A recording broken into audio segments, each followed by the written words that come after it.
Você falou de momentos em que a Lava Jato teria se cedido. Vamos a um primeiro momento em que o Brasil parou assustado com a condução coercitiva de Lula para prestar depoimento na sala da Polícia Federal no aeroporto de Congonhas. Antes das 7 da manhã, Lula saiu de casa num carro descaracterizado e foi levado para o aeroporto de Congonhas, na zona sul da capital paulista, para prestar depoimento. O clima ficou tenso e muitos manifestantes discutiram.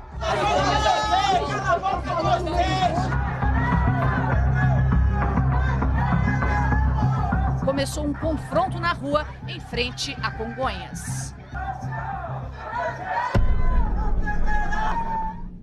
Eu já ouvi a condução coercitiva do Lula de ser justificada justamente para evitar balbúrdias, confrontos, que acabaram por acontecer, né? Veja, o que nós tínhamos de informação na época, até porque tinha uma interceptação em andamento, que poderia haver, naquela mesma data da condução coercitiva, haveriam várias buscas e apreensões em locais importantes de colheita de provas. Inclusive, foram colhidas provas importantes nessas buscas, por exemplo, lá no famoso sítio de Atibaia.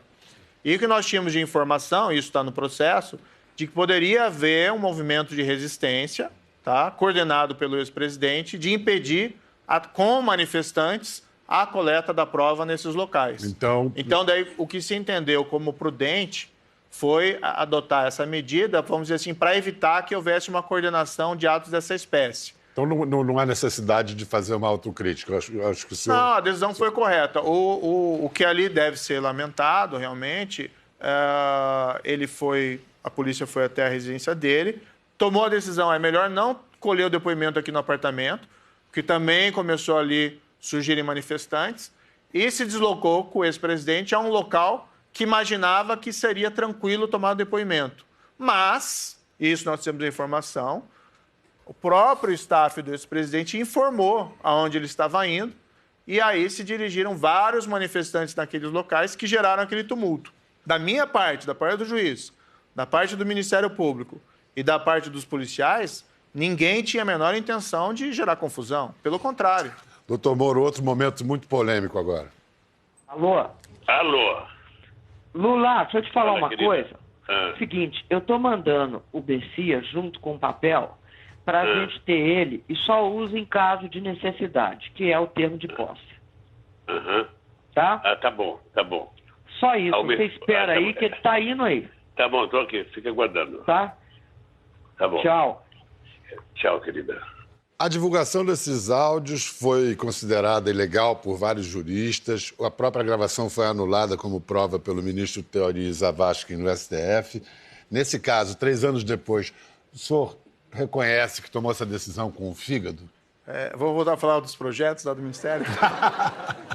Na verdade, assim, eu tenho falado que o caso do ex-presidente Lula pertence ao meu passado, tá? Eu não gosto de ficar rememorando esses fatos. Eu autorizei essa interceptação, tá? Ela tinha causa provável. A boa parte da interceptação... Ninguém interceptou a presidente da República. Na verdade, é ela que faz uma ligação ao telefone do ex-presidente, que nem era dele, era de um assessor dele, tá? Mas ele utilizava esse telefone. Tá? E a interceptação era importante para a coleta de provas, naquele caso. Não era uma prova ilegal, é diferente.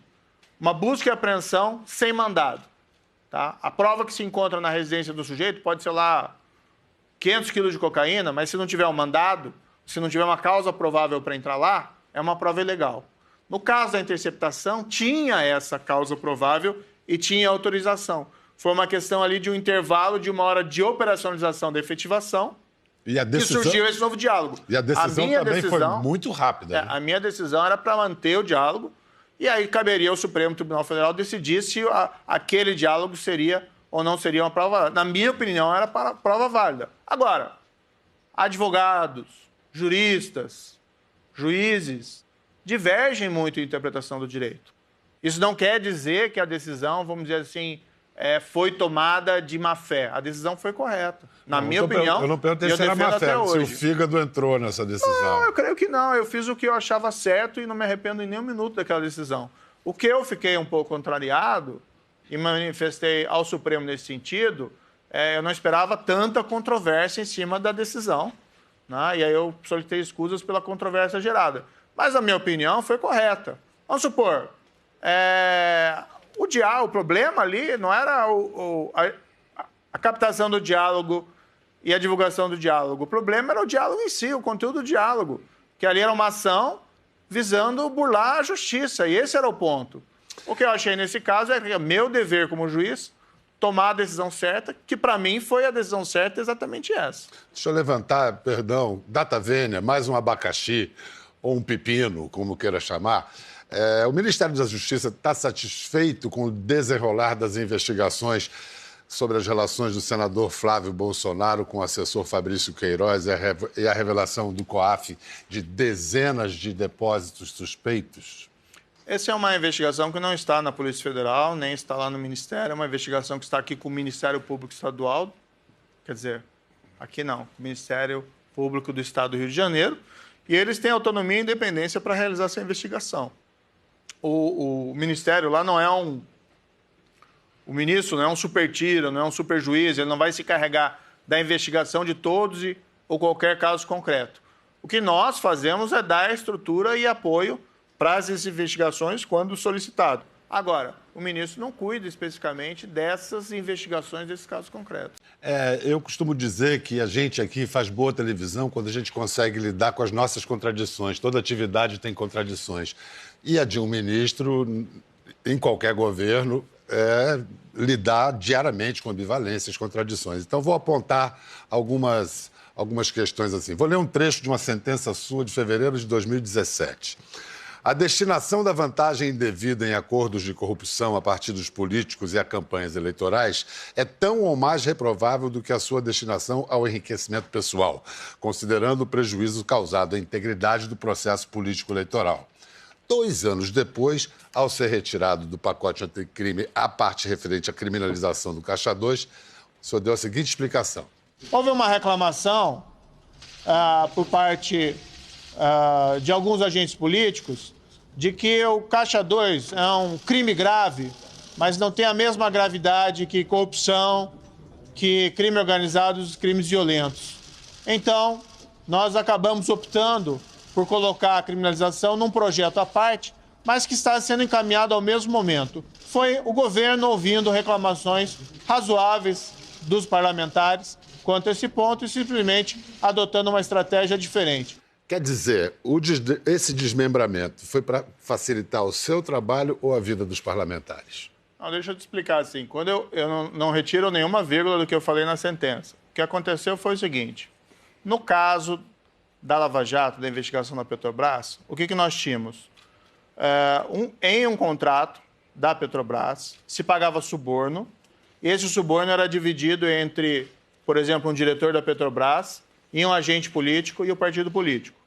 Parte do dinheiro, às vezes, ia para enriquecimento do agente político. Por exemplo, para uma conta na Suíça, como foi o caso do ex-presidente da Câmara, ou para reformas imobiliárias. Em outros casos, o dinheiro ia ser empregado para financiar ilegalmente eleições.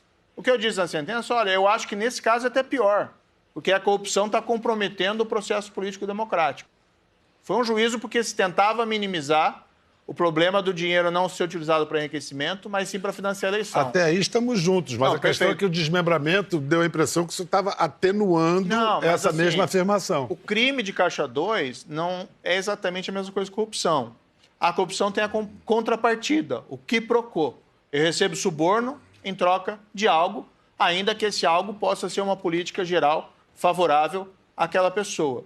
Enquanto que no Caixa 2 o que eu tenho é entrega de dinheiro para financiar a eleição sem que esse dinheiro seja registrado, o que viola a lei eleitoral. Mas não existe a contrapartida, certo? Então, são crimes diferentes, ambos são absolutamente graves. E qual que é o ponto importante, na verdade?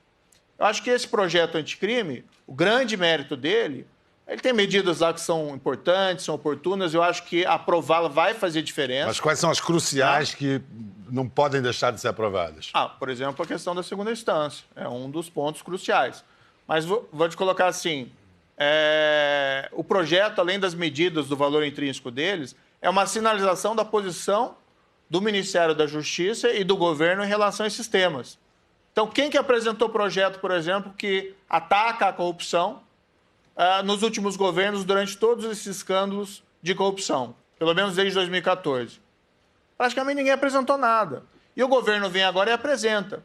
Não só apresenta contra a corrupção, mas também contra o crime organizado e crime violento, e apresenta uma proposta de uma criminalização melhor do Caixa 2, do crime de Caixa 2, que não é corrupção, mas é grave e precisa estar regulado na lei.